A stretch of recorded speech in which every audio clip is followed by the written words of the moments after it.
Day in a life as a senior high student. Hello everyone! So, subang as usual is maghimos ko sayo pa sa buntag para pakadto sa eskwelahan.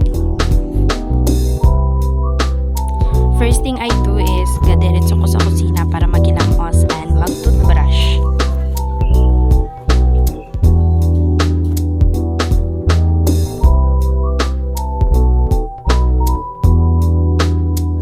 Pagkatapos ko toothbrush kag makilamos is gitangkas na nako akon nga pungos para maligo.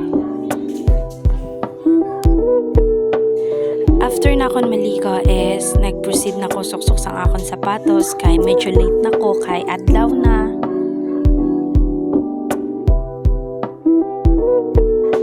After ko magsuksok sang sapatos is outfit check muna tayo.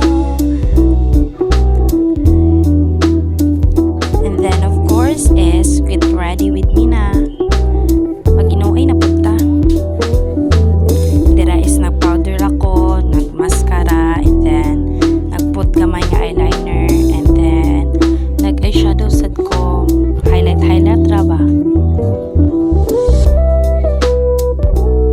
And of course di gyud na maligtan ng lip tint kay nabisi kay tagbibig dira.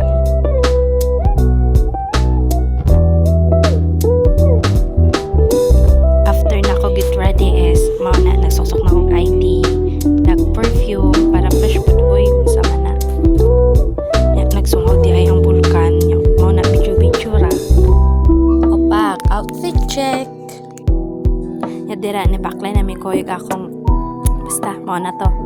Nya pagabot ko sa room ko klase na di ay sila guys. Na late man ko kay ano man gud. Wa ko'y helmet, wa ko gipasulod sa guard. So mao na to na human ang first period ni proceed na mi og second period. Mao na participate gud oy. Nya dire natulog nila ang usa. Wala na ko ka video guys. So mao na pauli na mi halin sa eskwelahan para mag-lunch. Upod ko syempre konmigo eh. So dira gakaon ako. Of course, upod ko siya po na konmigo kasi ila makabibili nagkaon. Alam nga naman. Fast forward guys. Amo na alam tabi sa room. Vacant na namo mamay mi klase. After long tiring day mo na guys, pauli na mi sa mua. Kapahuway na jud. Kaabot ko sa balay guys, diretso na ko din hubo sang akon ng sapatos kay init-init gitya. Tapos nagabot sa papa, gabay to siya kay daw sa kwarto tapos hindi ako gaan. Dira is nakailis na ko. So, bye-bye. See you in my next